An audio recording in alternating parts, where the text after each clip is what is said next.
Bien, voy directo a la parte teórica. Wittgenstein, Ludwig Wittgenstein, ¿no? Que es un filósofo, de hecho, filosofía analítica, filosofía del lenguaje. Wittgenstein es autor de un texto que es muy puñetero, que la experiencia mía al menos me ha demostrado que marca como una cesura intelectual muy importante en la cabeza de la gente corriente. No digo ya en los ámbitos académicos, que ahí todo el mundo, ¿no? Lo de leer como el valor en la mili se le supone, ¿no? Pero, sino que en realidad Wittgenstein es un poco, en términos de epistemología, de teoría del conocimiento, quien nos marca el paso al siglo XX, nos deja un poco fuera del juego, ¿no? Hay dos frases muy conocidas, una es esa, bueno, eso es una traducción, que es la traducción que es estándar, no sé si alguien sabe alemán, die Grenze meiner Sprache sind die Grenze meiner Welt. Las fronteras, en realidad, bedeuten, perdón, die Grenze meiner Welt. En realidad la frase está mal traducida, pero sin embargo no sé cómo se ha asumido. Digo porque bedeuten, en alemán quiere decir significar y no ser, no son, sino significan, lo cual, desde una teoría del lenguaje, una teoría que aspire a trabajar con temas lingüísticos es un error, pero bueno, está asumido así, ¿no? La idea es esa, que, ¿no? Fijaros, ¿no? Las fronteras de mi lenguaje son las fronteras de mi lenguaje. Eso tiene una segunda parte, que es el final del Tractatus, que termina con otras frases gloriosas, wovon man nicht sprechen kann, darüber muss man schweigen, que lo que quiere decir es, de lo que no se puede hablar, mejor es callar, ¿no? Que es algo más secante y borde, muy germánico, pero que básicamente en lo que nos sitúa es en un problema epistémico muy importante, ¿no? Que es esa importancia, ¿no? O sea, digamos, ese carácter clave decisorio del lenguaje en la construcción de la realidad. Luego vemos, ¿no? De Berger y Luhmann y otros. Y yo no me digo ahora, ya digo, voy a ir muy rápido, pero creo que es muy importante que empecemos a meternos un poco en ese esquema mental. Es decir, la realidad no es una cosa que esté ahí fuera, sino que la realidad es una cosa que se construye con las palabras, construimos con el lenguaje. Por tanto, esto nos cuesta mucho nos cuesta mucho de aceptar, ¿vale? Pero es una idea primera y muy básica, porque si no, siempre pensamos que, vale, ¿no? Está el mundo exterior y de repente un día descubrimos cosas. Si os fijáis en el lenguaje de los científicos, siempre es, hemos descubierto el átomo, ¿no? El átomo estaba allí esperando, ¿no? Y entonces de repente se descubre, ¿no? Cuando en rigor lo que se hace es generar una teoría en la cual la palabra átomo, ¿no? Apela a un algo que le devuelve, ¿no? Una serie de valores espectrales y por lo tanto deducimos que el átomo existe. Estamos, el átomo nadie lo ha visto, ¿no? Por lo tanto, esta es una primera idea que creo que es importante. Wittgenstein para esto es básico. Bien, segunda idea, Gramsci. Fijaros, ¿no? Bueno, Gramsci, la hegemonía, aquí sí que la podemos liar, porque como Gramsci además a todo el mundo le suena, y además es uno de los autores más difundidos y peor entendidos, creo yo. Pero bueno, no es por liarla ahora con Gramsci, pero sí creo que hay un elemento muy interesante. Estamos a principios del siglo XX, hay una cierta secuencialidad histórica en lo que estoy repasando.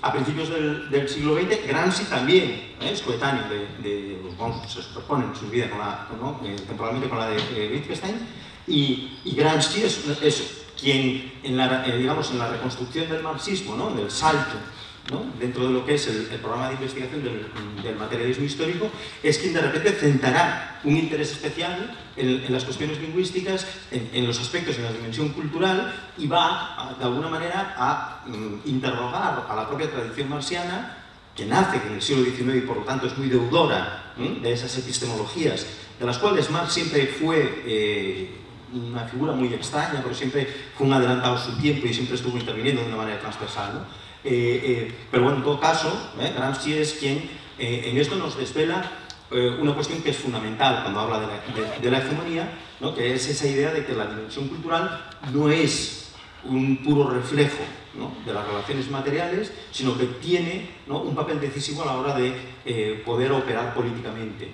y que por lo tanto es absolutamente decisivo que seamos, ¿no? Conscientes del valor, de la propia producción de ideas, ¿no? De ideología, de crítica de la ideología, para ser conscientes, ¿no?, realmente del propio carácter efectual, ¿no?, de las cosas, para ser realmente capaces de intervenir en la dimensión material en su plenitud, ¿no? Lo contrario nos puede llevar, de hecho, a los riesgos clásicos y conocidos del determinismo económico, ¿no? Es a la idea de que si resolvemos la electricidad, las fábricas, el acero y el carbón, no nos preocupemos porque al día siguiente ya tendremos de manera automática, ¿no?, el paraíso socialista. Eso es lo que funciona Stalin, ¿no? Entonces, lógicamente Gramsci es de los que, ¿no?, aquí marca también, ¿no?, un punto que creo que es muy interesante. Fijaros la frase: el desafío de la modernidad es vivir sin ilusiones y por ello, sin por ello desilusionarse. Este sentido de la ilusión es, si os fijáis, efectual, es decir, tiene efectos sobre el mundo. El hecho de que no haya que vivir con ilusiones, a lo que nos está remitiendo es a que la modernidad en realidad marca el antes y el después, un cambio de cosmovisión, de Weltanschauung, ¿no?, de una concepción del mundo en la que hasta la Edad Media, ¿no?, lo característico era la idea, la creencia en Dios, la divinidad y el mundo regido por el universo mágico simbólico, y de repente, ¿no?, la modernidad rompe con ese esquema y nos sitúa ante la descarnada crudeza de un mundo en el que la pregunta sobre el propio mundo no permite, ¿no?, la ilusión. Cuando hablamos ahí de ilusión, no es tanto la idea de esperanza como la idea de espejismo, ¿vale? Por lo tanto, en la modernidad entramos en un discurso cuya característica es esa, su reflexividad. El discurso moderno es un discurso que se piensa, es un discurso... la sociedad moderna es una sociedad que se piensa a sí misma. Dicho de otro modo, la sociología, por ejemplo, es una ciencia inimaginable en la Edad Media. O si vais a países en estos momentos, ¿no?, a los esquemas de integrismos religiosos, no encontraréis sociología, no encontraréis distinción. Porque son sociedades que no se piensan, son sociedades que se consideran a sí mismas como son, ¿no?, incuestionables, ¿no?, son interpelables, no son reflexionables. Eso es un rasgo característico de la modernidad, ¿no? Ahí el contrapunto, Gramsci es terrible y es muy difícil de interpretar porque siempre es muy críptico, ¿no? Siempre está, ¿no?, no nos podemos ilusionar, pero es que, fijaros, ¿no?, tampoco hay que desilusionarse. Es decir, lo que marca esa frase es una desdiferenciación respecto a los propios usos lingüísticos. Hay como dos niveles, dos planos. Una cosa es un terreno en el que tú te crees las cosas y otro terreno es como un terreno realista en el que tú te interpelas y en el que tú, digamos, tienes una duda metódica, en la que te separas. Muy rápido, venga, vamos con Berger y Luckmann, que estos son muy decisivos, ¿no?, en todo este tinglado, es decir, la construcción social de la realidad. Esto está bien, esto es como el shock, el trauma, ¿no? De hecho, se acabó poniendo tan de moda que al final se acabó escribiendo un libro que se titulaba algo así como era La construcción social ¿de qué? Lo que quieras, ¿no? Porque todo al final, todo es un constructo social, ¿no? Claro, es la lógica que se sigue de los juegos de lenguaje, pero los juegos de lenguaje también tienen tensiones internas, cuidado. Es decir, que por lo tanto no se puede decir cualquier cosa, aunque el ser humano sea capaz de llegar a creerse y actuar en función de cualquier cosa. Lo que pasa es que no todos los seres humanos, siguiendo todos los mismos procesos, llegan a los mismos efectos. Quiero decir, por poneros un ejemplo muy tonto, ¿no? Es decir, hay gente que se cree que puede haber una secta, ¿no?, que está en una secta, puede haber una religión, una secta, o lo que sea, que le dice que van a venir los marcianos tal día y que hay que suicidarse tomando cicuta, porque así nos deshacemos del cuerpo y nos teletransportamos a la nave espacial que nos va a llevar al paraíso. Esto es una majadería tremenda, seguramente para nuestros marcos de significación del mundo, pero resulta que hay gente que lo hace.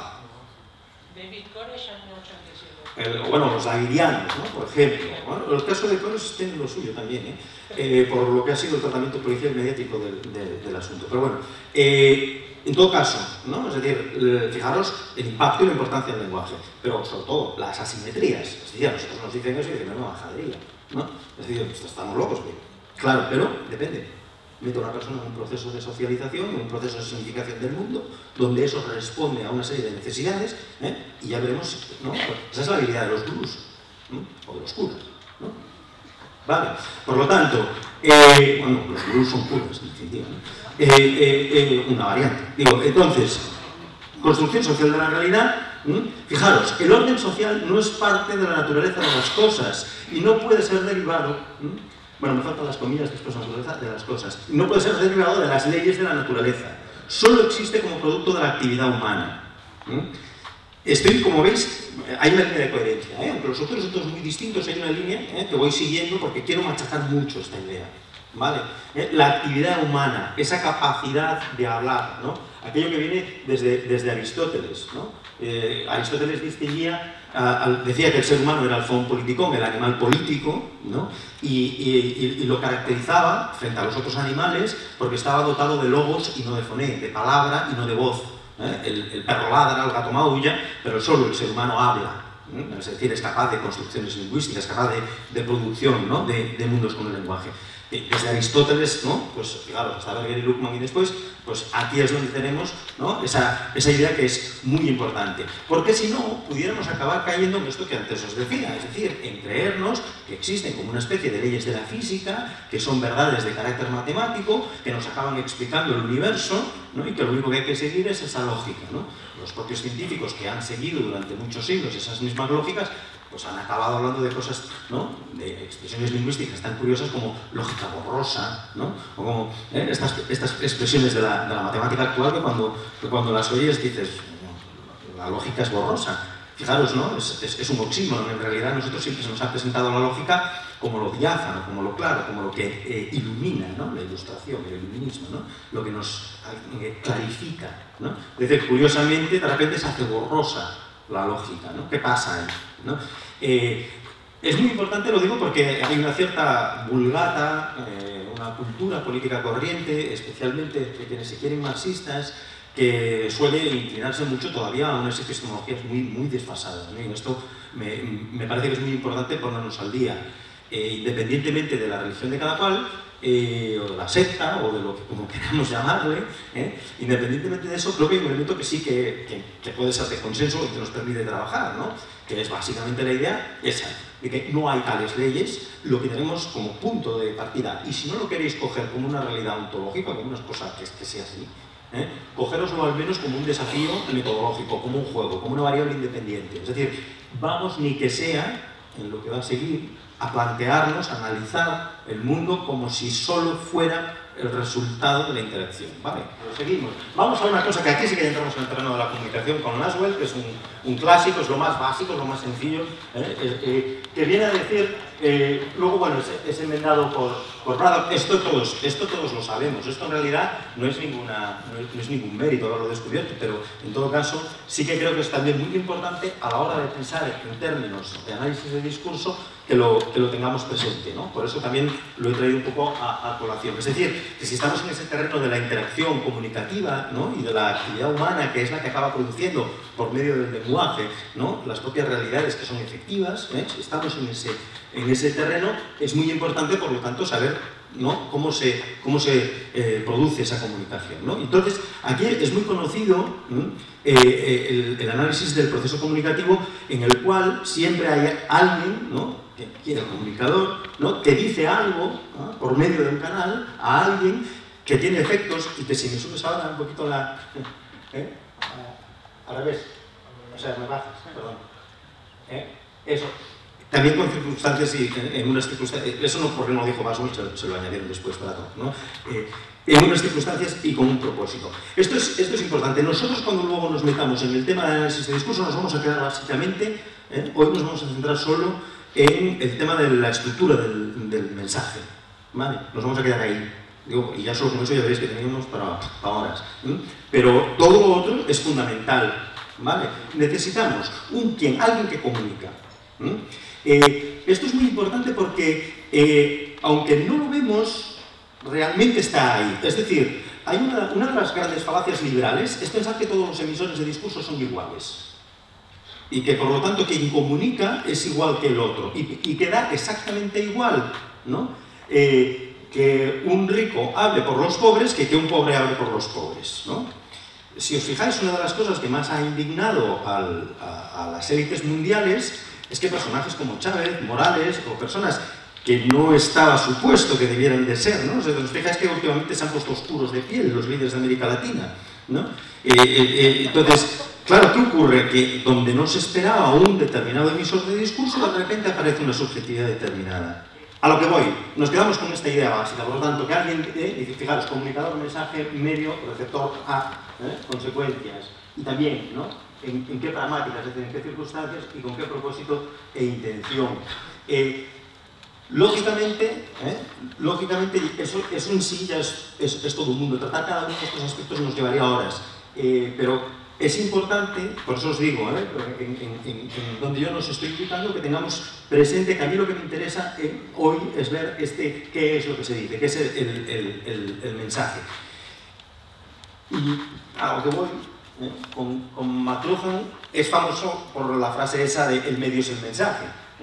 Es decir, que es una vuelta de tuerca más. Es decir, cuando nos creíamos que el mensaje es como un texto, ¿no? Como algo que se transmite de manera, ¿no? Producido por un lenguaje neutro, que es enunciado en unas condiciones objetivas y recibido en esa misma objetividad y por lo tanto, ¿no? Libre de interferencias, resulta que una cosa que desvela, ¿no? el famoso libro de McLuhan es, ¿no?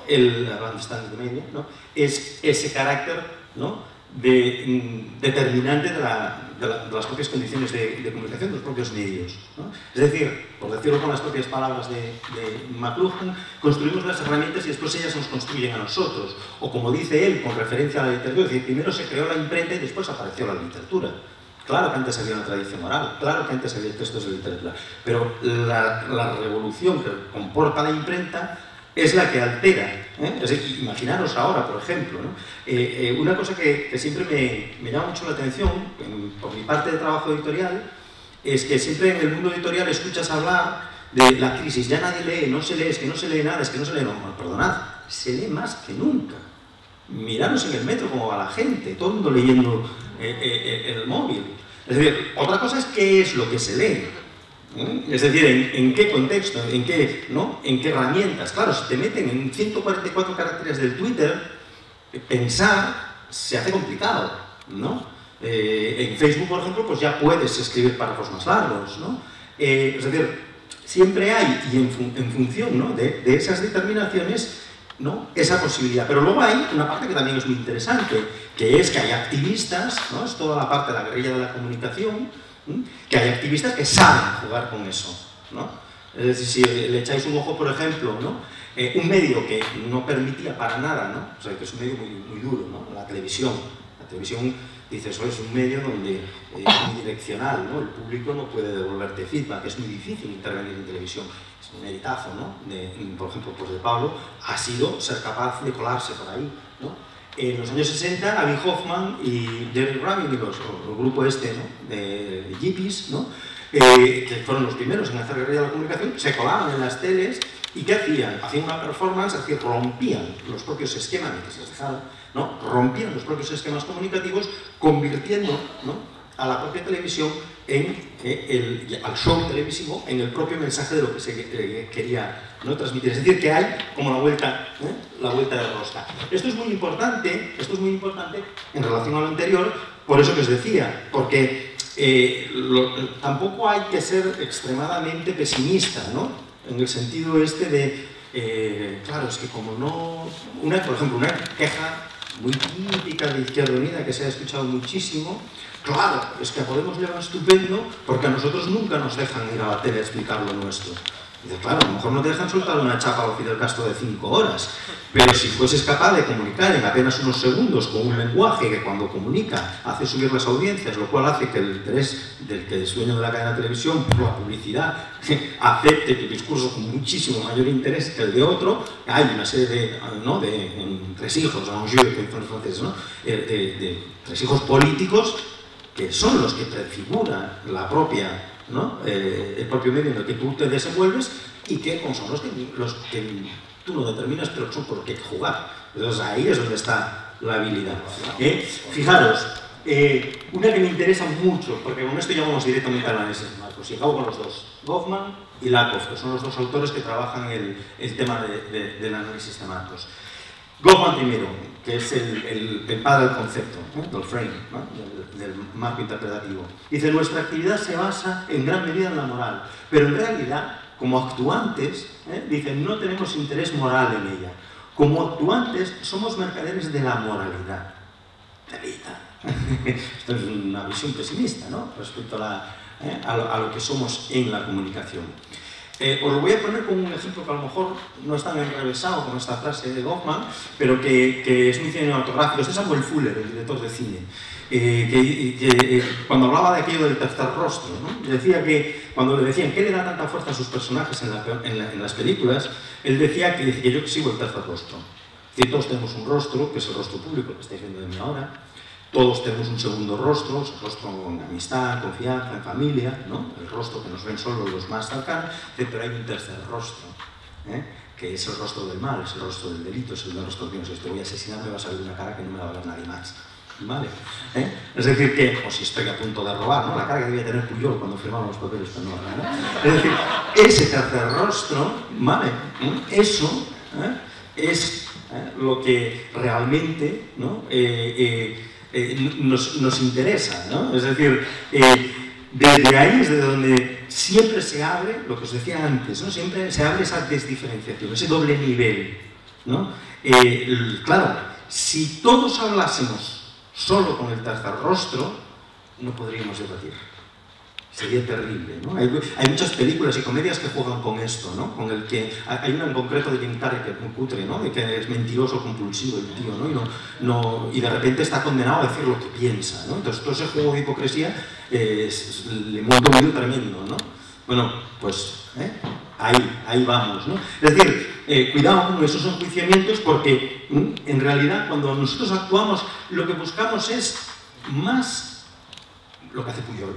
Que no se nos vea, que no transmitamos una imagen de corrupto, sino del viejo ancianito, y del ancianito compungido, del pobre hombre afectado por Dios mío, yo hice esto, no me puedo morir sin decíroslo ahora que estoy en mi lecho de muerte, me voy para otro, ahora que los crímenes han prescrito, maravilla ya, ¿no? Etcétera, voy a decirlo, ¿no? Y voy a jugar, este juego es fantástico, el tío es un crack, también es muy magnífico comunicador también, Es decir, se saca la foto allí en el chalet, ¿no? En su mansioncilla del Pirineo y tal, ¿no? Y desde allí habla, ¿no? Y además el tipo tiene la cara de decir, no voy a hablar, no quiero afectar al proceso, ¿no? Y dice, ay, pues si no quieres afectar al proceso, espera el 9 de noviembre para hablar, ¿no? Porque lo sacas en julio, ¿no? Es decir, es un maestro de la comunicación, está jugando de una manera extraordinaria porque además es fundamental para su defensa jurídica, ¿no?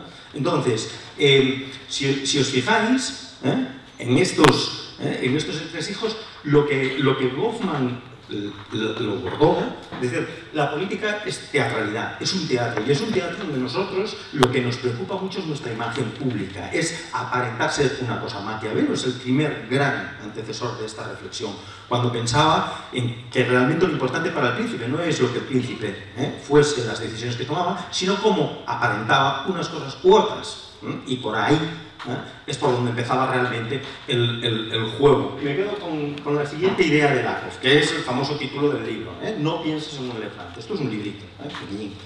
Yo, si queréis leer algo de esto, si didáctico y tal, es esto. Lakoff en este libro se plantea una cosa: ¿cómo es que siempre ganan los republicanos en Estados Unidos?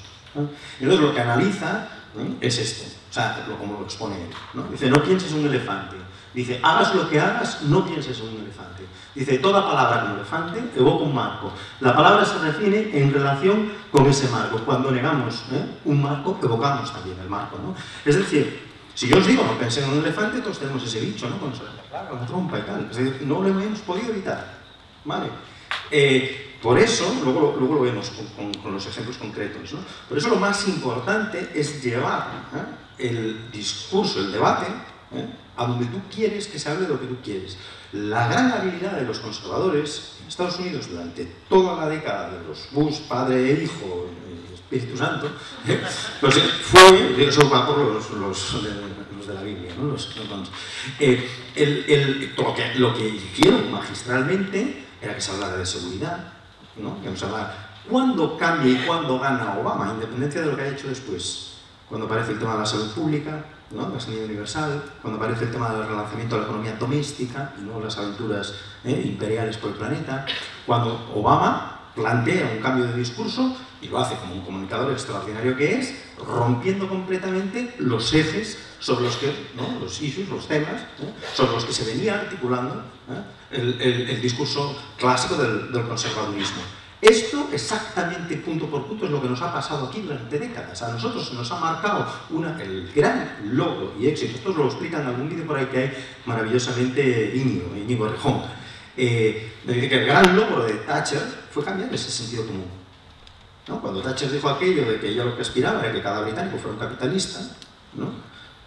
Consiguió hacer creer, ¿no? que en ese momento en que metió eso en la cabeza, la derrota ya fue... Hombre, costó, y hubo resistencia de los mineros, y lo que queráis, pero aquí estamos, ¿vale? Es decir, se cambió el sentido común, se cambió la visión de las cosas.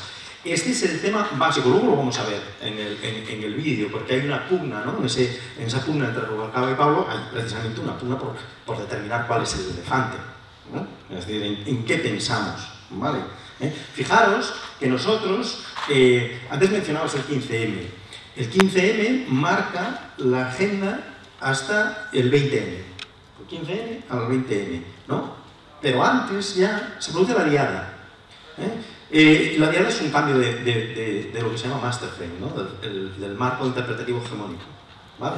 Es decir, el 15M lo que había puesto era el problema democrático encima de la mesa. Cuidado, que hay gente que suele decir que es el problema social.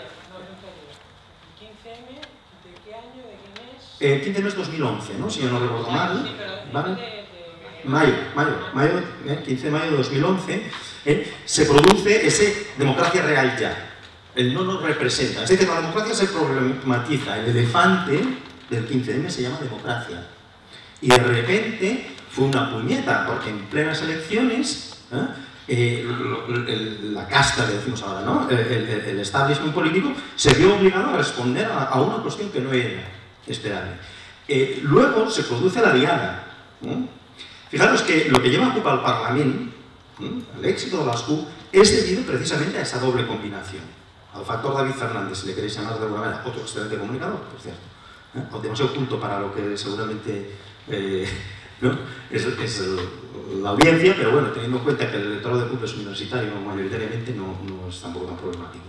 El caso es que CUP lo que aúna es la reivindicación democrática, ¿no? Cuando David llega al Parlamento lo que dice es esto de, ¿no? Nosotros no representamos a los movimientos nos representan a nosotros, ¿no? Invierten, ¿no? La metáfora del caballo de Troya. Es decir, si os fijáis en el discurso de David, hay un montonazo de elementos que desde el punto de vista de la interpretación son muy interesantes porque apelan a ese eje democrático. Claro, cuando además se produce, ¿no? la diada del 2012, ¿no? Pues la diada histórica, y se cambia ese frame. Pero yo me quedo, por lo tanto, con estos juegos, ¿vale? Con el elefante. Fijaros siempre con qué elefante metemos en la cabeza. Democracia, metemos, ¿no? Fijaros un ejemplo buenísimo también de esto, casta. Luego lo vemos, ¿no? La definición del antagonista, la definición del otro, la definición del malo, ¿no? Lo que decía, el problema de encontrar las palabras. Cuando hay una situación de hegemonía, no sales del armario, es decir, no tienes ni verbo, no tienes ni palabra para denominarlos. Y ahora, incluso hay inflación de la palabra. Ahora incluso se ve hasta por todas partes, ¿no? Es decir, que hemos encontrado un significante con el cual somos capaces de articular una movilización. Bueno, esto es una actividad discursiva, de la que hay que tomar muy buena nota. Vale, no es la única, también se habla de la mafia, Fenfor la mafia, por ejemplo, David Fernández mismo, ¿no? Clau también, ¿no? Recurre bastante al mafia, ¿no? Algunos, como somos más académicos, decimos cleptocracia, por ejemplo, ¿no? Es otro significante, son cleptócratas, ¿no? Oligarquía es otro. Es decir, reaparecen palabras que curiosamente, ¿no? Estaban desaparecidas. Y la pregunta interesante para el politólogo también es ¿y por qué estaban desaparecidas? ¿Vale? Bien, pero en todo caso, por lo tanto, fijaros que,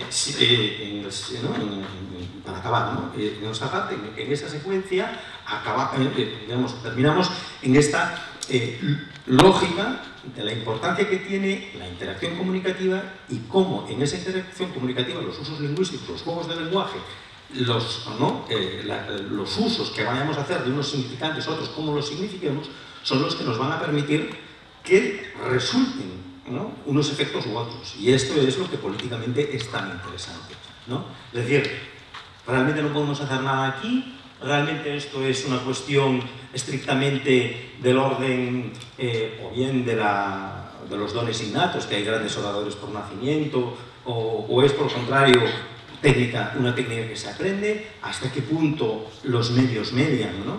Es decir, hasta qué punto hay que saber jugar con los medios, hasta qué punto tampoco nos podemos sustraer al propio impacto de los medios.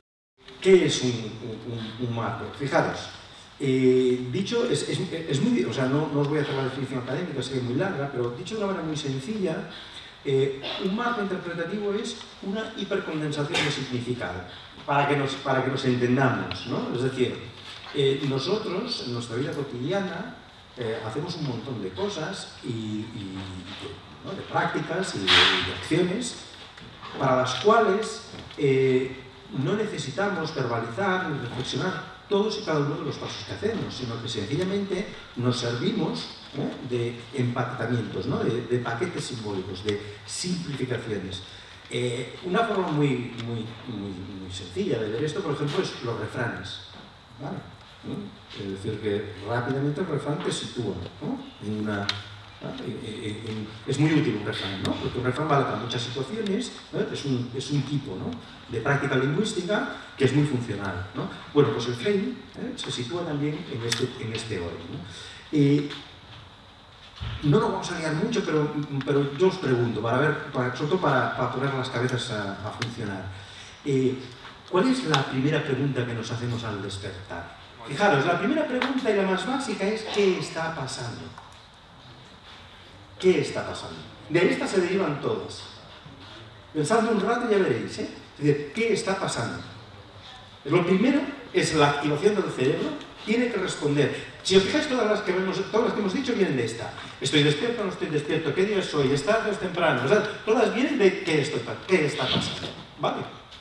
Es decir, esto claro, es lógico, porque bueno, durante el sueño, ¿no?, desactivamos nuestra propia capacidad de actuación, ¿no? El cerebro sigue a lo suyo, ¿no?, el subconsciente nos hace la puñeta, pero nosotros no actuamos. En el momento en que nos activamos, empezamos, ¿no?, a tener que responder a este qué está pasando. Este qué está pasando es muy tramposo, ¿no? Es decir, en qué está pasando, lo primero que pedimos es una definición de la realidad.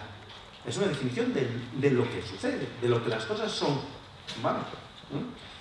Con toda la complejidad que ello pueda tener. Evidentemente, si tuviésemos que responder a esto verbalmente y de manera detallada, ya no saldríamos de la cama, ¿no? ¿Qué está pasando en el mundo, en un sistema capitalista, lo que sea, ¿no? O estamos en una crisis que empezó en el año 2008, y yo ahora no voy a salir de la cama, no, pues, no nos moveríamos, ¿no? ¿Vale? Sin embargo, lo que hacen los frames precisamente es responder a esto, ¿vale? Lo que nos hace el frame es no tener que verbalizar las respuestas, sino que nos hace como resumen, recurriendo a un montón de recursos típicos del lenguaje, ¿vale? A la elipsis, a la metáfora, a todos los elementos semióticos con los que somos capaces, ¿no?, realmente de deducir de una determinada definición de la realidad, ¿no?, una serie de desarrollos eventuales y las posibilidades de intervenir en esas disyuntivas que nosotros mismos vamos formulando. Esto, fijaros, que lo hacemos a nivel más práctico en la vida cotidiana, indudablemente, ahí tienen un valor, pero adquiere una importancia enorme cuando de política se trata. Y así como lo estoy diciendo yo, digo, ¿qué tendrá que ver cómo me levanto yo con la política? Pues tiene que ver, ¿no? Fijaros, en la parte izquierda del cuadro hay tres tareas centrales que tiene que hacer un marco: un diagnóstico, pronóstico y motivación, ¿no?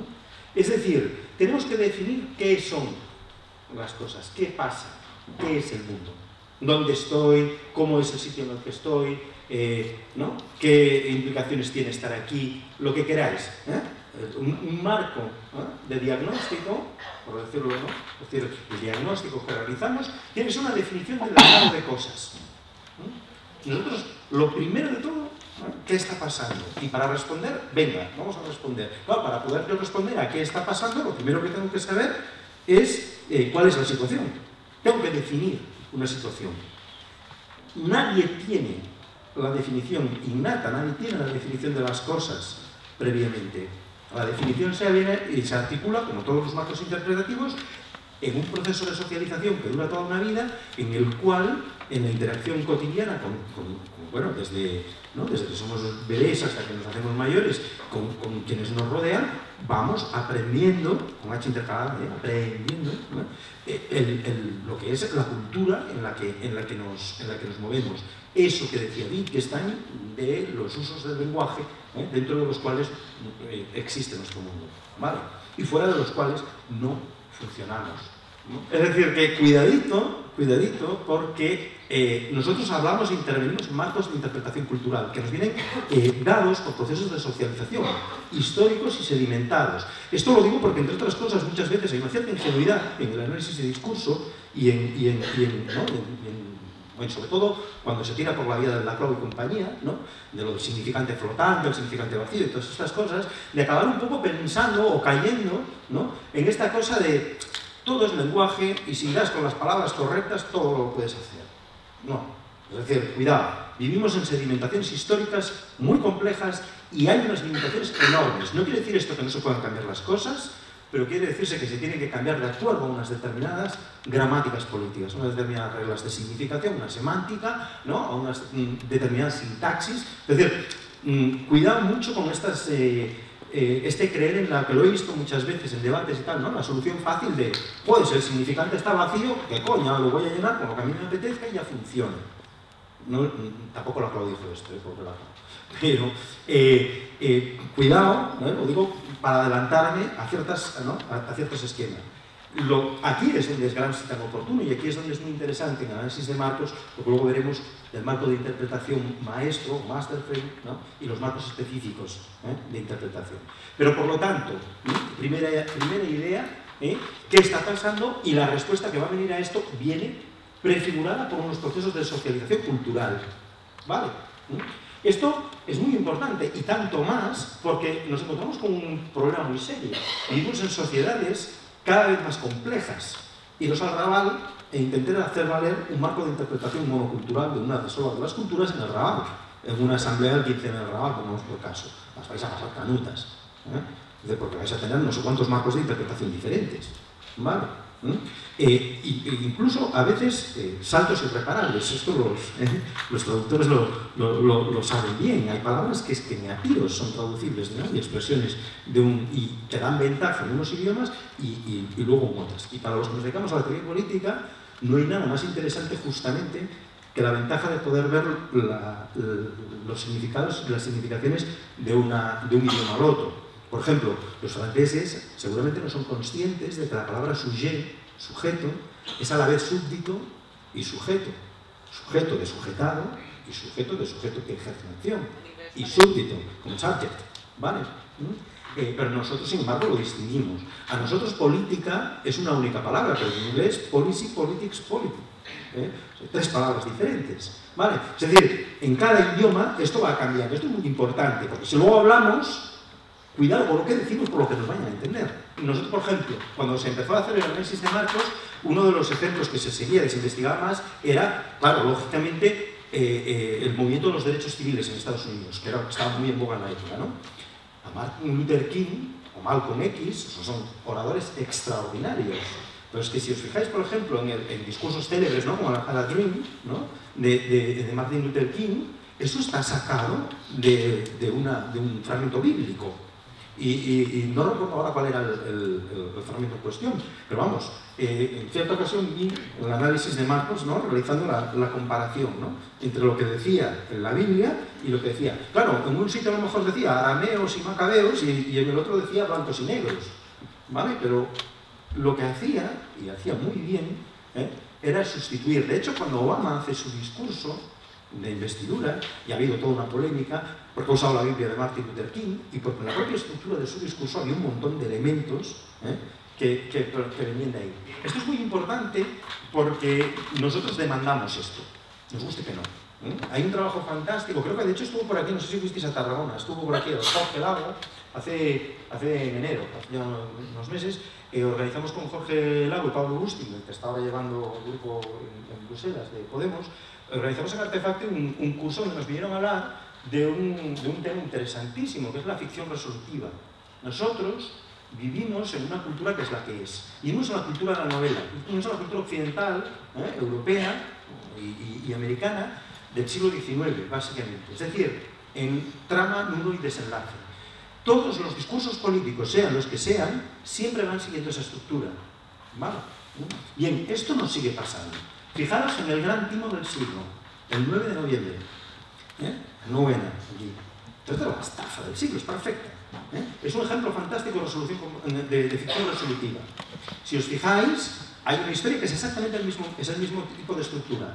Hay una historia, hay un pecado original, ¿no? En 1714 tenemos una historia de la opresión.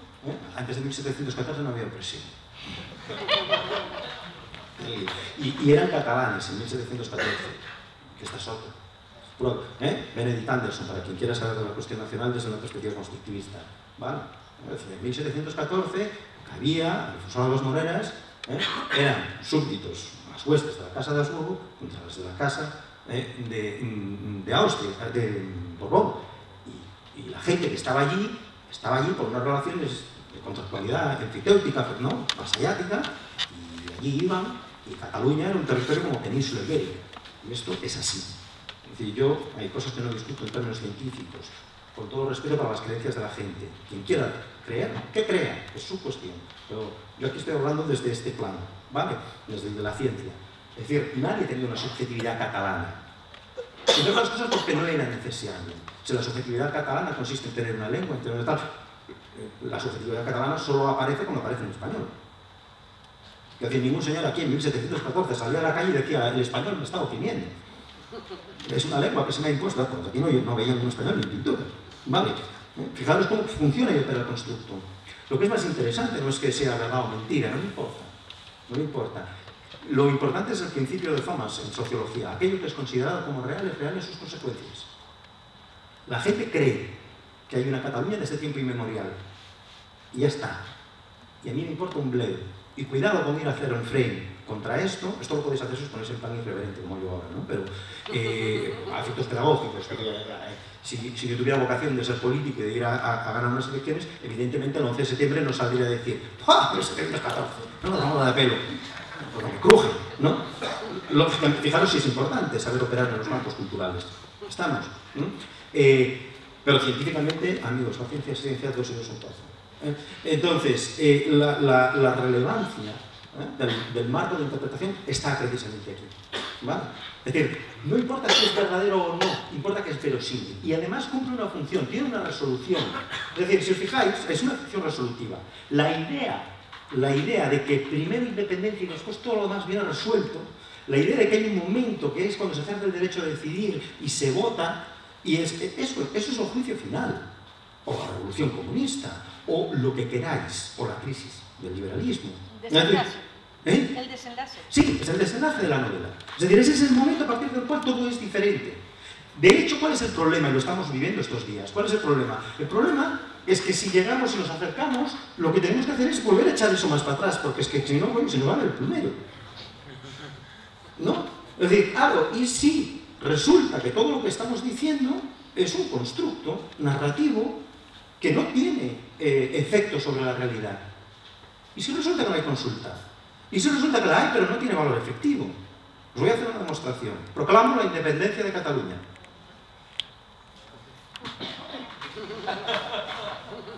¿Somos independientes ya? Lo acabo de proclamar, Es decir, un acto lingüístico en sí mismo, políticamente no tiene ningún valor si no hay una fuerza de ley, si no hay un poder político que detrás de él hace efectiva la decisión, ¿vale?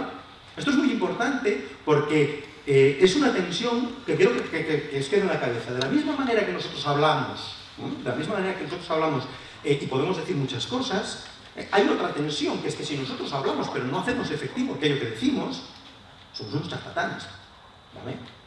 Perdemos consistencia. Evidentemente esto no quiere decir que el 9 de noviembre vaya necesariamente a haber una gran implosión de esto. A lo mejor vuelve a renacer la ficción resolutiva. De hecho, casi os puedo asegurar que es lo más probable que pase.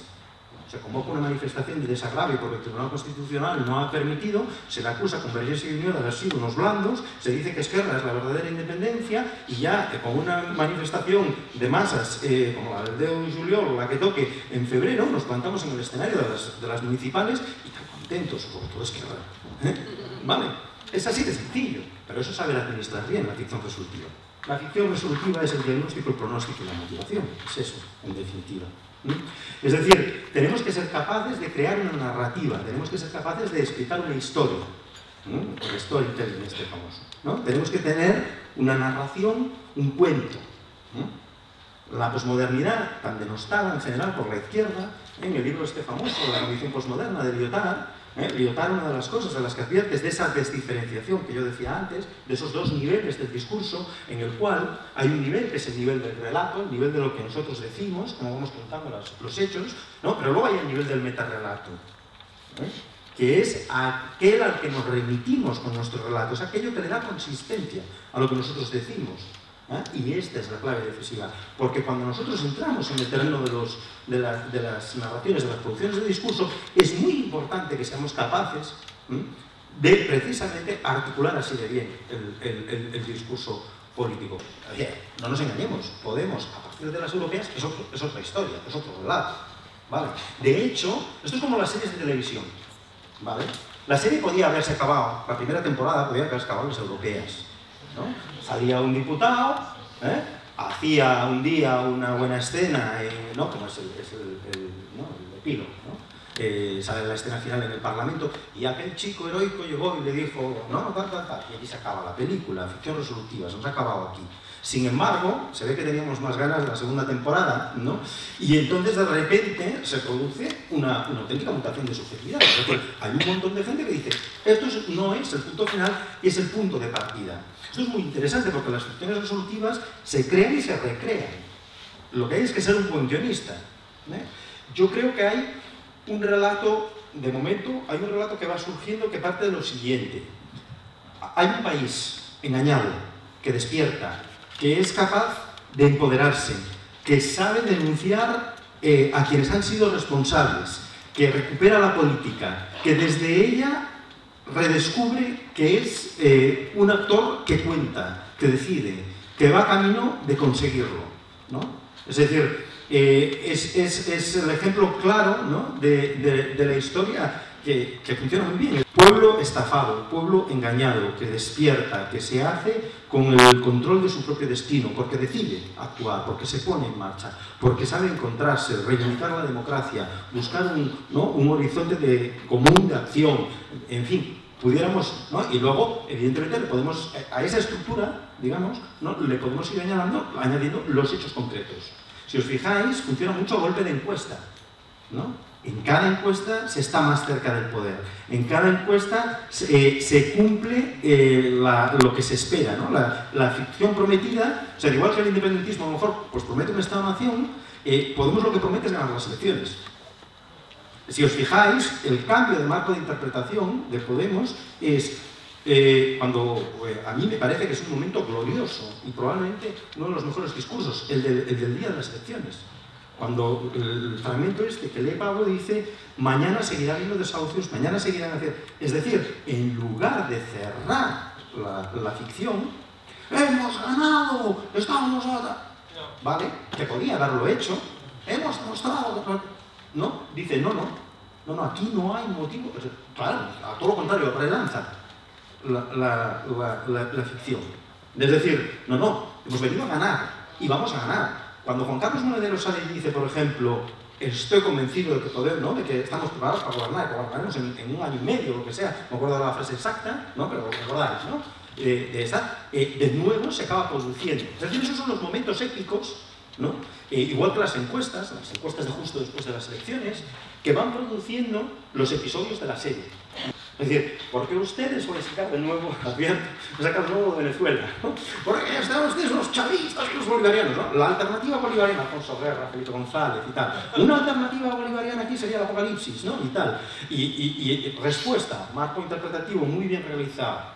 A nosotros no nos va a decir nada en España cómo vamos a gobernar España. Esto está Pablo Iglesias. Es decir, ya sé que me quieres meter en la cabeza de que me oye el elefante Venezuela. Pero yo no voy a dejar entrar al elefante Venezuela, voy a defender el burro España. ¿Vale? Entonces, eso impugna y sabe dar réplica. ¿Vale? Voy al siguiente paso. Diagnóstico, pronóstico y motivación. ¿Vale? Nosotros tenemos que tener un qué está pasando, qué va a pasar, bueno, qué voy a hacer. ¿Vale? Bien, vamos a intentar aterrizar esto más a lo concreto de la estructura del mensaje, recordaros, del marco de interpretación. Problema. Es decir, hay que generar un problema. El qué está pasando no puede ser armónico, ¿vale? El problema se va concretando cada vez más y en cada cultura esto adquiere una concreción más. Pero en nuestro marco occidental de referencia hay ese diagnóstico, pronóstico y motivación, hay ese problema. El problema tiene que tener un origen. No hay problema que no tenga un origen. Si nosotros encontramos un problema, siempre nos preguntamos ¿qué ha generado esto? ¿Dónde está la causa? ¿Qué lo ha originado? Wittgenstein, al que mencionaba antes, tiene una frase cruel, que dice que de un estado de cosas no se puede inferir otro estado de cosas. La creencia en el nexo causal es la superstición. Concretamente la superstición judía y cristiana, es decir, esa idea de que de una situación se deriva la situación siguiente. ¿Vale? La causa y efecto, estas ideas, ¿no? de causalidad, no de causación. ¿Vale? Esto nos lleva, igualmente, claro, si hay un origen, como dicen, ¿no? La física, si hay un problema, tiene que haber una solución. ¿Vale? Si hay un problema que tiene un origen, esto es porque tenemos que encontrar la solución. De hecho, tener un problema con un origen y que no tiene solución, no activa a nadie. Nadie sale de su casa, nadie participa en política, nadie vota, nadie hace lo que sea, si lo que le estás planteando es un problema que no tiene solución. Por ejemplo, no podemos volar. Partido de los que no podemos volar. Eso no lo entendería nadie. Esto es muy importante, pero el discurso tiene que funcionar, lógicamente, apelando e interpelando a la mayor parte de gente posible con aquello que a estas personas, su marco de interpretación cultural, les presenta como razonable. ¿Vale? Cuanto más razonable, cuanto más amplio, cuanto más mejor, porque más agregador es. Y por lo contrario, si nosotros lo que queremos es ir a entrar siempre en el perfeccionamiento del perfeccionamiento del perfeccionamiento, nunca llegamos a nada más que a la marginalidad más pura. Por el contrario, si uno hace lo contrario, mira, ¿no? Y de ahí la importancia de los populismos en América Latina, es decir, justo lo contrario, entrar en agregaciones simplificadoras que pueden integrar a cualquiera porque tienen ese grado de ambivalencia, ¿no? Que se puede declinar en un sentido u otro, pero que son campos vivos de agregación. Eso, lógicamente, facilita muchísimo la movilización, ¿no? Es muy importante, por tanto, como definimos. Nadie está preocupado por el Estado-Cap, Estado-Fiscal, Monopolistas y Capitalismos, ¿no? O sea, un debate teórico del marxismo, ¿no? En los años 70, pues no llama a nadie eso, ¿no? Es decir, con eso no vas a ir a movilizar a nadie. Sin embargo, cuando una cosa se llama crisis económica, vas a movilizar a todo el mundo, ¿vale? ¿Lo ven? Por lo tanto, tiene que haber solución. Si hay solución, alguien la tiene que protagonizar. Lógicamente, porque las soluciones no vienen solas. Si las soluciones vinieran solas, ¿por qué nos íbamos a mover? ¿No? Simplemente nos quedábamos y esperábamos, ¿no? Es decir, al contrario, necesita proactividad, ¿no? Y necesitamos, ya que tenemos un protagonismo, actuar.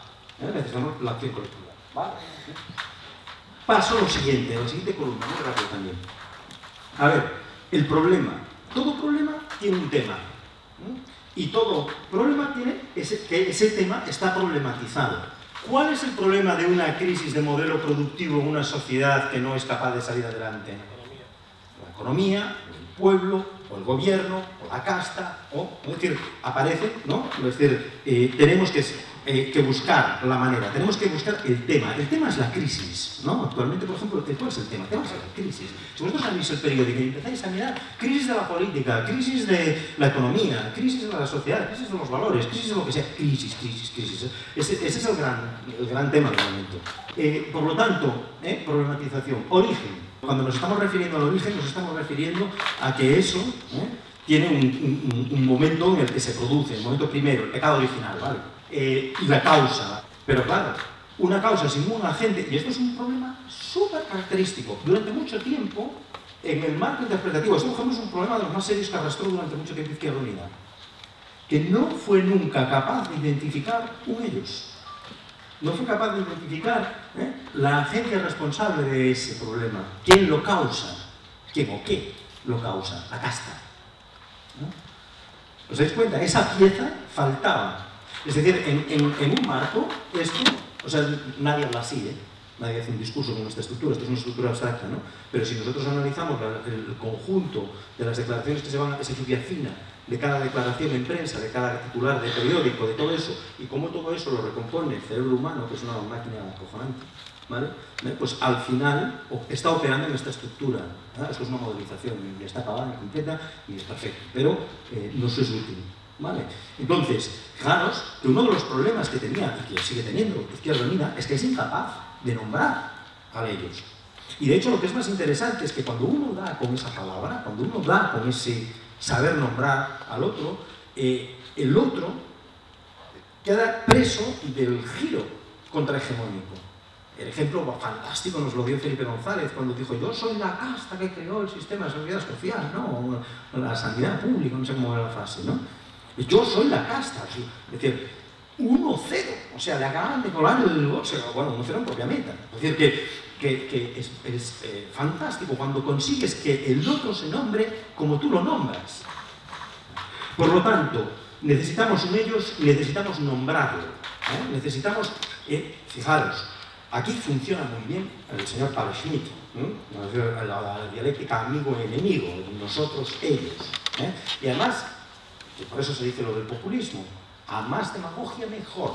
Es decir, si nosotros somos un dechado de virtudes y somos todos estupendos y los otros son todos malísimos, mejor.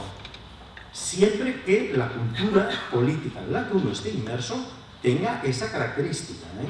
Cuidado.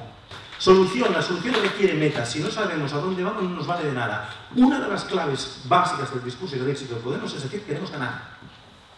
Es decir, igual que dice casta, dice ganar. Dos cosas que Izquierda Unida no había hecho nunca en su discurso. Ni había sido capaz de nombrar al otro. Siempre era una cosa vaga. Estaban ustedes al servicio de la derecha, sí, la derecha, la patronal, las políticas del neoliberalismo, una cosa difusa. La casta es un malo como los malos de los cómics Marvel, ¿eh? Es decir, está muy bien construido como malo. Eso es lo que nos interesa. Por lo tanto, ellos, metas, agencia, nosotros. Es decir, claro, si hay un ellos, tiene que haber un nosotros, ¿vale? Si hay un antagonista, tiene que haber un protagonista, ¿vale? El nosotros, claro, tiene que haber un protagonista. Aquí esto es fundamental, porque en Podemos ha habido un cambio decisivo del nosotros. En nosotros ha dejado de ser la izquierda y en nosotros ha pasado a ser el pueblo. Y esto ha sido un problema muy... y un debate interno heavy. Acabo, interpelación. Es decir, si nosotros somos un nosotros, cuidado aquí, e incluso, fijaros con lo del pueblo, ¿no? Aquí entraríamos en un debate. Se ve mejor que en el significante pueblo, que se metería en todo el debate de la teoría de la Clau, lo vais a ver mucho mejor con otro ejemplo. 1%, 99%. La teoría del 99 contra el 1. Vale. La interpelación, es decir, necesitamos interpelar de manera que alguien queda excluido. Desde Sieyès y su libro sobre el tercer estado, la Revolución Francesa, cuando define qué es una nación, en adelante, siempre hay este problema en la teoría política. Es decir, que claro, pueblo en principio se predica en democracia como un concepto de la totalidad. Hay una cosa que funciona muy bien también en esos significantes de agregación, ¿no? Que se presentan como totalidad, que es el hecho de que digamos, uno representa lo bueno porque la totalidad tiene que ser buena, ¿vale?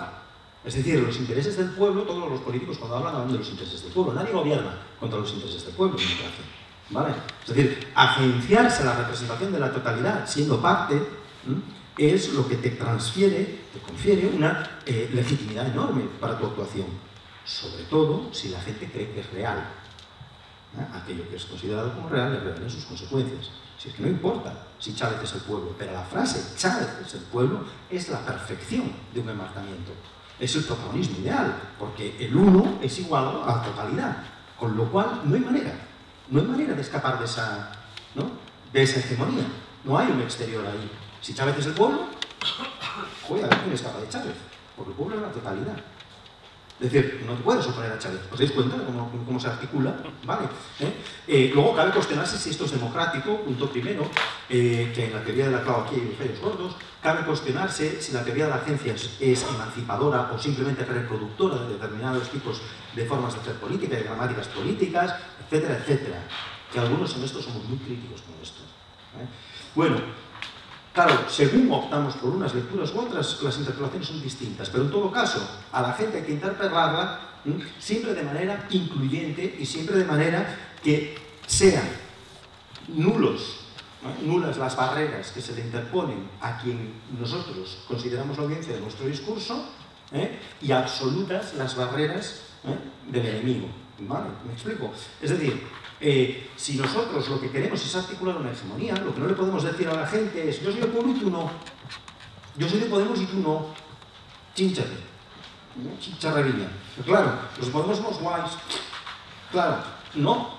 Es decir, ese protagonismo narcisista colectivo, justamente lo que te puede hacer, y de esto, por cierto, Izquierda Unida pecó bastante en algún momento, parece como ser de Izquierda Unida, ser de la izquierda verdadera, no de tal, los que eran del PSOE eran unos corruptos, con lo cual Izquierda Unida nunca fue capaz de conseguir el electorado socialista, y sin embargo, cuando Podemos produce esa transformación del marco de interpretación y empieza a hablar del pueblo, la gente que vota socialista y que se identifica como pueblo, con clases populares, no nos engañemos, millones de votantes del PP son clases populares que tienen una identidad popular, que votan a un partido que consideran popular.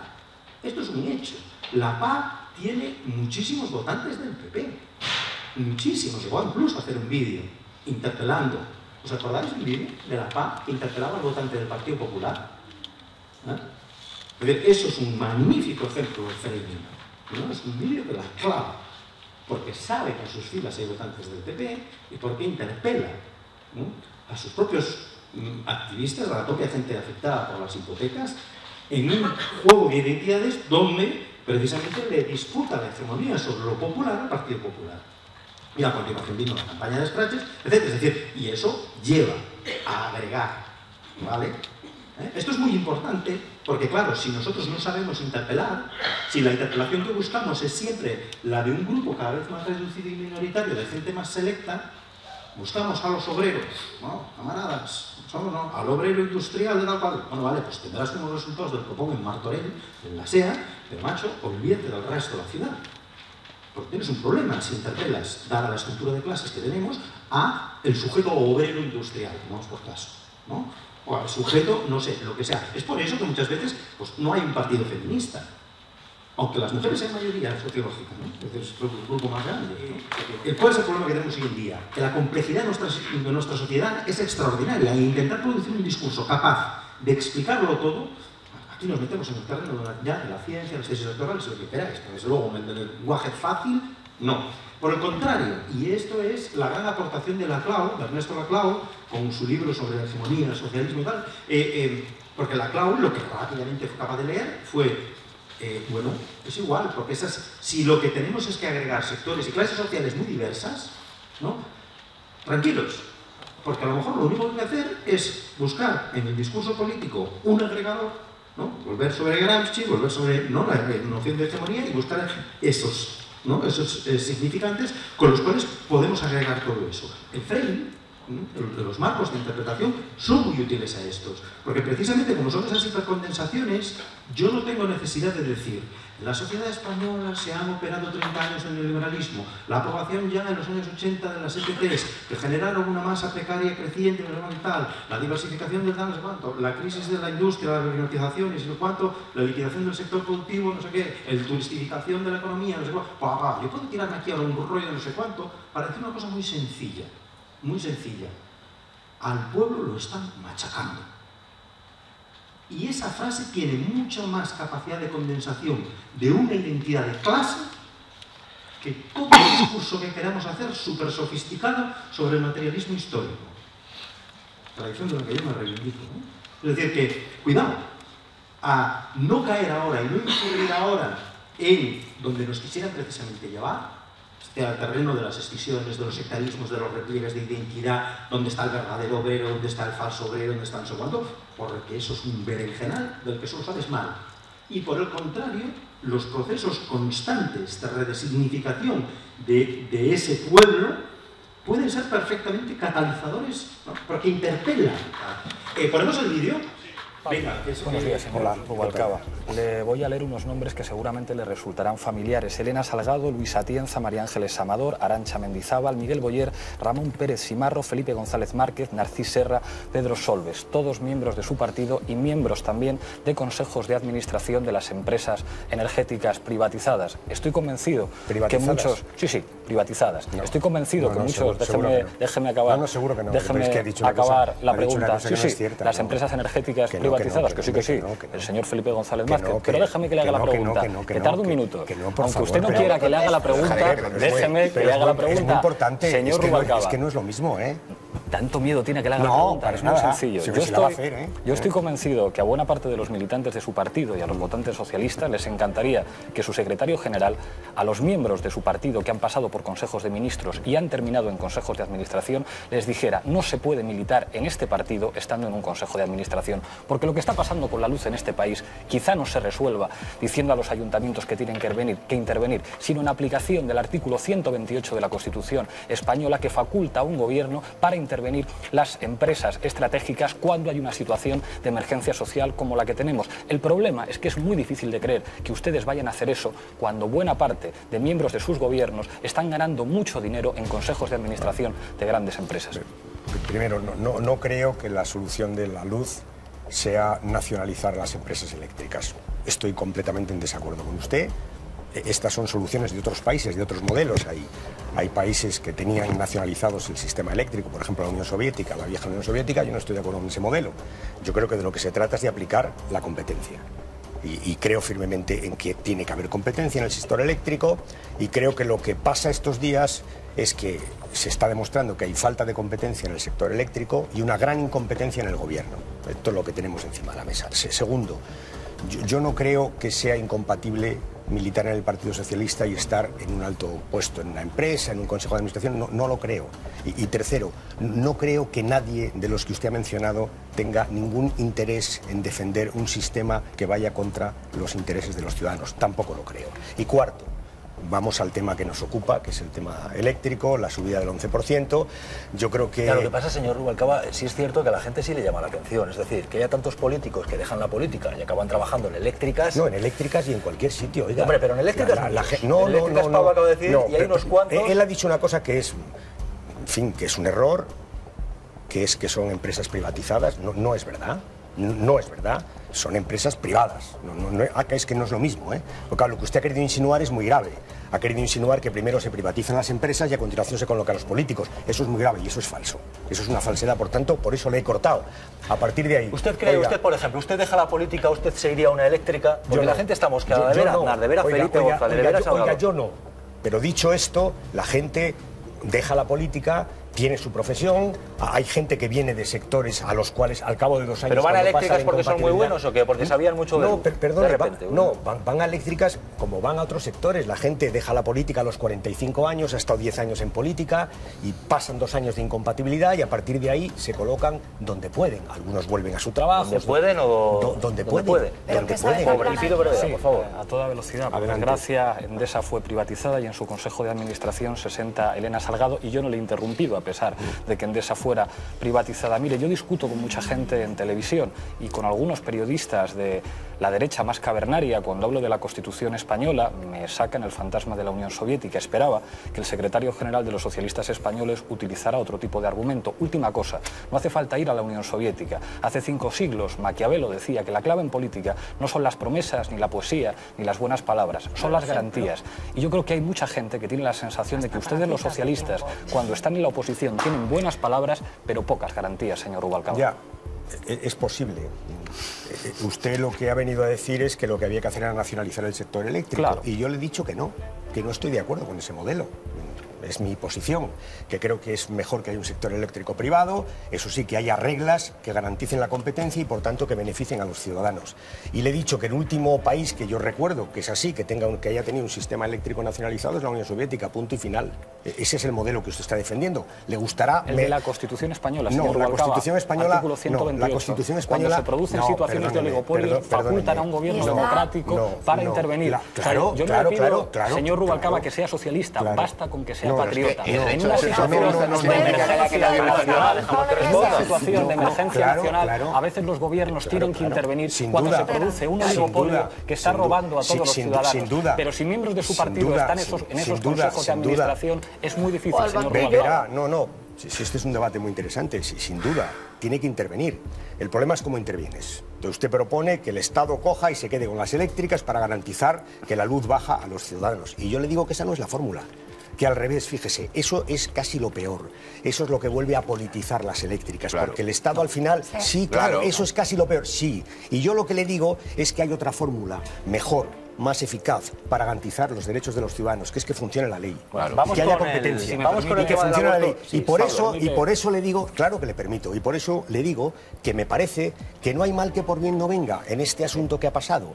Primero, no va a subir el 11%, muchísimo mejor para la gente. Y segundo, vamos a investigar primero la competencia y luego los tribunales a ver qué ha pasado. Y le digo algo más, si alguien se ha puesto de acuerdo y ha aprovechado un sistema que es de subasta pública para hacer una trampa, al banquillo. Bueno, y vamos a echarlo hacia atrás. Eso está dicho ya. En resumen, oiga, la competencia al final garantiza, primero, que los ciudadanos tienen mejores servicios y segundo, la máxima transparencia, que para mí es el modelo ideal. Vamos a estar muy atentos a lo que los intereses de los trabajadores. Y por cierto, eso también es ser socialista. A toda velocidad, creo que lo que politiza el sistema eléctrico es que alguien que ha sido ministro representando la voluntad popular termine en un consejo de administración. Y a propósito de lo que está pasando, las asociaciones de consumidores llevan años exigiendo unas auditorías de las subastas a las que se han negado el Partido Popular, pero también el Partido Socialista, señor Rubalcaba. No creo, fíjese, no creo, seguro. Déjeme que le diga, no creo que alguien que haya sido ministro tenga necesariamente que dedicarse, no sé muy bien a qué. Su trabajo. Por eso, no sería su una trabajo, cosa. El señor Felipe González era abogado laboralista. Déjeme que le diga, podría haber trabajado como abogado. Déjeme que le diga, por ejemplo, su trabajo puede ser estar en una empresa eléctrica, porque puede ser un gran economista, claro que puede serlo. Y lo que me niego a admitir, es que porque alguien haga su trabajo en una empresa, esa empresa tenga que estar postergada y esa persona tenga que ser tachada, esa persona tenga que ser... Me niego a admitir, es que usted está prejuzgando moralmente a la gente y yo no. Bueno, vamos a hablar, le digo, es que no vamos a salir de ahí ya. Si usted tiene pruebas, es que es muy importante, porque aquí se habla de la moral de la gente y de la ética de las personas con una enorme facilidad. Un socialista no debería acabar en un consejo de administración de una empresa privada. No debería, señor Rubalcaba. De ser socialista, no es un problema de ser honesto y de ser patriota. Un patriota no debería terminar en un consejo de administración de una empresa privada. Y déjeme que le diga, la patria y los consejos de administración no tienen nada que ver. No, de hecho esto se puede ser patriota. ¿Cuál es la pieza clave? Lo primero, estamos hablando del elefante de pavo y no del elefante de Rubalcaba. Eso es lo primero. Es decir, el pobre llega allí con el discurso neoliberal clásico que ha venido operando durante las últimas décadas. Visita uno por uno todos los lugares. La competencia presta mejores servicios a la ciudadanía, garantiza precios más competitivos. En fin, macho, parece que estamos oyendo todos hablar a la COE, ¿no? Es decir, es punto por punto el canon, el frame, el marco de interpretación conservador, neoliberal, ¿no? Y sin embargo, ¿qué ocurre? Que cuando lo intenta contraponer al de Pablo, ¿qué le pasa? Que no le funciona. ¿Por qué no le funciona? ¿Qué estrategias discursivas usa Rubalcaba? ¿A qué recurre? A ver, argumentos que usa la Unión Soviética, por ejemplo, ¿no? La Unión Soviética, y ahí, no sé si Pablo lo sabía ya o no, después sí que se lo he visto, pero en ese momento, lo que sabía, por ejemplo, es que Francia tiene un sistema eléctrico, es Francia. No hace falta que vaya a Francia, justo los Pirineos, ¿no? Pero, si os fijáis, primero, la Unión Soviética, réplica de Pablo, ¿qué le dicen? Que es el argumento de la derecha cavernaria. Es muy bueno, creación del antagonista. Yo voy mucho a discutir, que Pablo está hablando de una audiencia que ve la tele, una audiencia que es muy adicta también a las tertulias de la derechona, ¿vale? Y entonces le dice, yo voy ahí, donde él se ha labrado un hueco que ha acabado forzando a Rubalcaba a tener que entrar. Y entonces, con ese desde donde hablo, fijaros desde dónde está, yo que voy ahí, por lo tanto, yo que estoy situado en ese locus de enunciación, en ese punto, hablo desde soy ese emisor, es decir, por lo tanto, mejor que usted para conocer a la derecha cavernaria, más legitimidad, por lo tanto, mi propio argumento, le digo a usted que lo que usted me está diciendo es de derecha cavernaria. ¡Guau! Empujón al extremo derecho. Le ha quitado todo el terreno del medio, ¿vale? Pero a continuación recurre al patriotismo. Exacto. Es decir, no le pide que sea socialista, usted vale muy bien, usted tiene campos semánticos que están operando aquí, Unión Soviética, Unión de Repúblicas Socialistas Soviéticas, ¿no? Es decir, no me vas a pinzar aquí. El discurso de Cayo Lara seguramente, o de otros hubiera sido, la Unión Soviética fue un experimento histórico que no acabó bien, pero del que debemos de extraer las lecciones históricas, bla, bla, bla, bla, que sí. Cagada monumental, claro. Es decir, has interiorizado tú el frame del otro. Respuesta acertada, yo no le pido que sea socialista. Mire, si ni mi religión es la verdadera, ¿cómo me voy a creer la suya? ¿No? Es decir, si no vamos a entrar en cuestiones de creencias, vamos a ir a una cosa mucho más dura. Porque aquí de lo que estamos hablando es de privadas o no privadas, de privatización o no privatización, ¿no? Entonces, claro, ¿aquí qué ocurre? Aquí lo que vemos es una inversión, pero una inversión que no es una inversión cualquiera. Atención, porque esto tampoco es un juego retórico. Tampoco es una cuestión de, ahora voy yo y me saco la palabra patria de la manga y esto funciona. No, la cosa es mucho más compleja. Porque hay toda una pragmática del discurso, todo un contexto en el que esto se está produciendo. Volvamos sobre Laswell, sobre quién dice qué mensaje, con qué fines, en qué contexto, etc. Porque es que ahí es donde están todas las claves para que el enmarcamiento funcione. Es decir, si Pablo llegase allí y dijese, mire usted, yo soy un patriota. Bueno, pues muy bien. Pero claro, lo que está diciendo es Constitución, recuperación del control, ¿no? sobre las eléctricas. Que está en un contexto de significado, donde ese uso de patriota viene, por una parte, a replicar a la acusación de bolchevique, a la acusación de Unión Soviética, etc., y a generar, atención, un desplazamiento en el protagonismo, porque aparece un sujeto protagónico. La audiencia a la que esto se destina no es la audiencia que se identifica como socialista, ni como obrero, es la que se identifica como española, la que se identifica como patriótica, es la que se identifica sencillamente como ciudadanía que vive en un Estado nacional en el cual el Estado tiene que regular la economía para que no se produzcan abusos. Aquí no lo hemos visto, pero cuando hablamos de Leyo y de la causa y tal, de agentes perversos con intereses espurios y tal, es decir, en lo que era en el esquema, ¿no? Cuando vamos al marco, si os fijáis, cuando hablemos, ¿no?, de lo del antagonismo, cómo se operacionaliza y cómo se acaba de concretar todo ello, pues hay que buscar, ¿no?, descalificar como fuente de elegir, ¿no?, si os fijáis aquí en agencia, ellos, identificación del agente, personalizar los actores responsables, ¿vale? ¿Con qué empieza Pablo? Con un listado de todos los que se han ido a las eléctricas. De repente la gente dice, esto no es una abstracción, esto es gente concreta. Estos son unos individuos concretos que han hecho cosas concretas. Eso es aterrizar el discurso a un terreno donde se tensiona. A continuación, atribuir intenciones. Que Rubalcaba hace un juego muy malo, dice, son empresas privadas. Es decir, intenta una foto fija. Intenta una foto en la que el momento concreto del debate cierre el origen.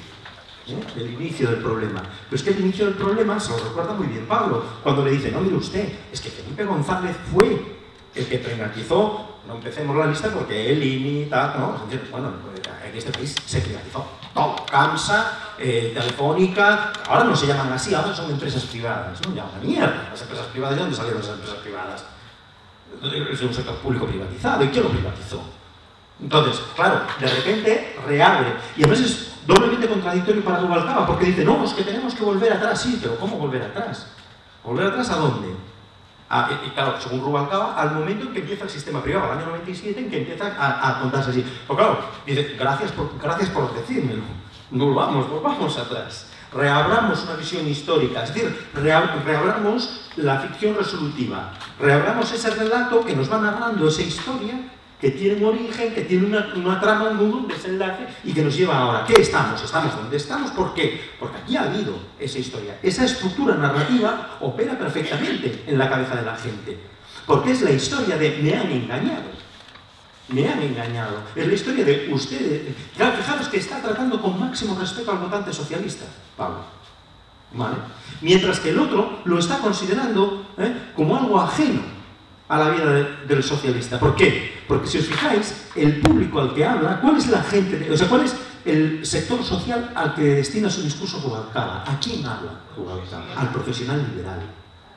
Lo que tiene en la cabeza son los cuadros técnicos en la sociedad que han disfrutado de los stock options, que la gente que ha hecho mucho dinero con las privatizaciones, que se han convertido en gerentes de empresas. Cuando se privatizó el INI, hubo un verdadero paso de muchos gestores del sector público a tener compras preferenciales de las empresas y que pasaban a ser los patronos de empresas, señores que eran gentes que venían de ser sencillamente técnicos que gestionaban empresas. El INI, pues luego fue el Grupo Tenio y que ahora es el SEPI, es esa historia, similar a la historia del sector industrial en este país. Es decir, y lo que está muy claramente hablando Rubalcaba, le habla a una clase profesional de éxito, a los ganadores de la política neoliberal del Partido Socialista. El problema es que ese público es un público muy exiguo para ganar nada. Ese es el problema.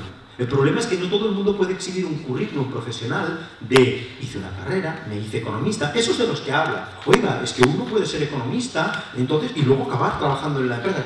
Fijaros cuando dice, crea su protagonismo, Rubalcaba, que dice, es que yo creo que se puede ser un profesional y trabajar.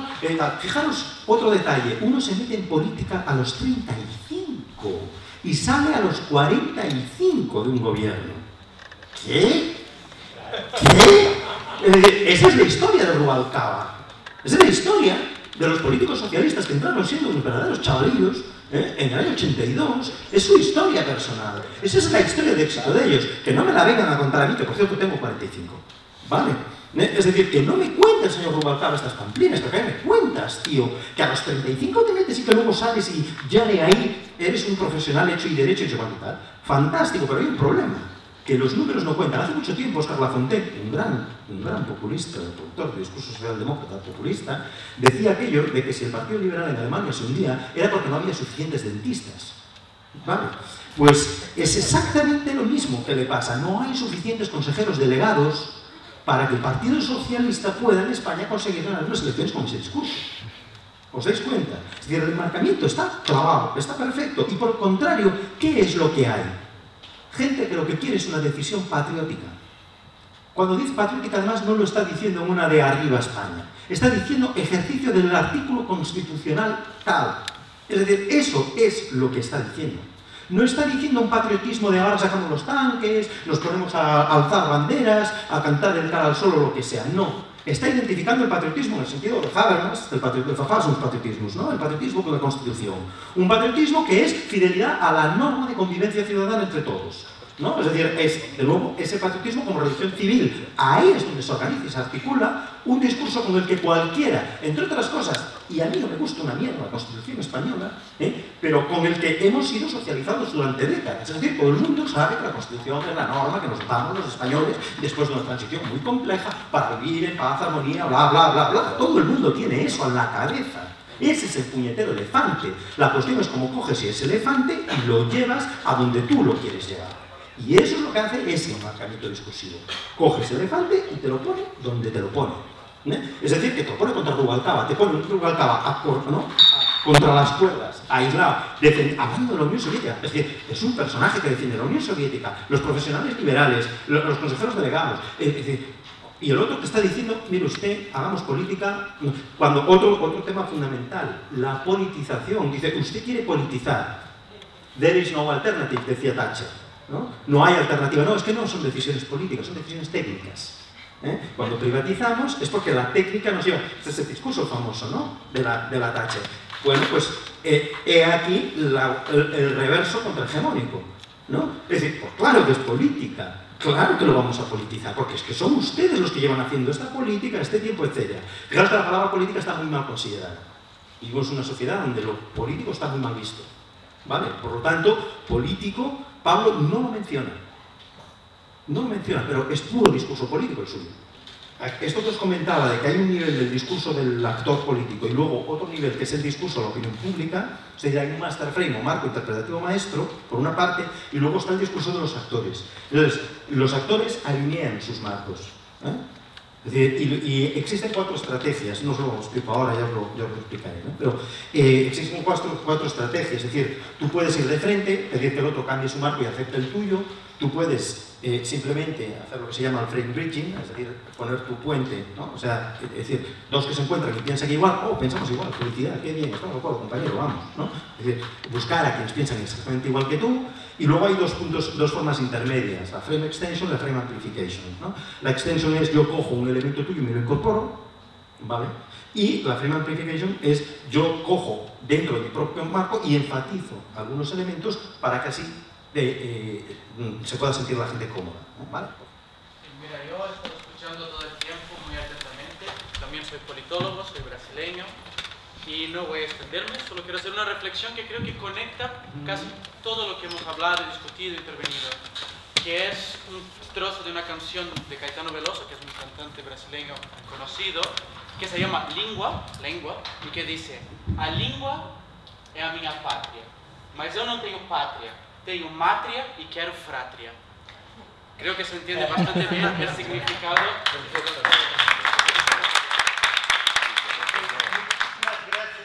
Muito obrigado. E sim, podemos rematar. Que vai muito bem.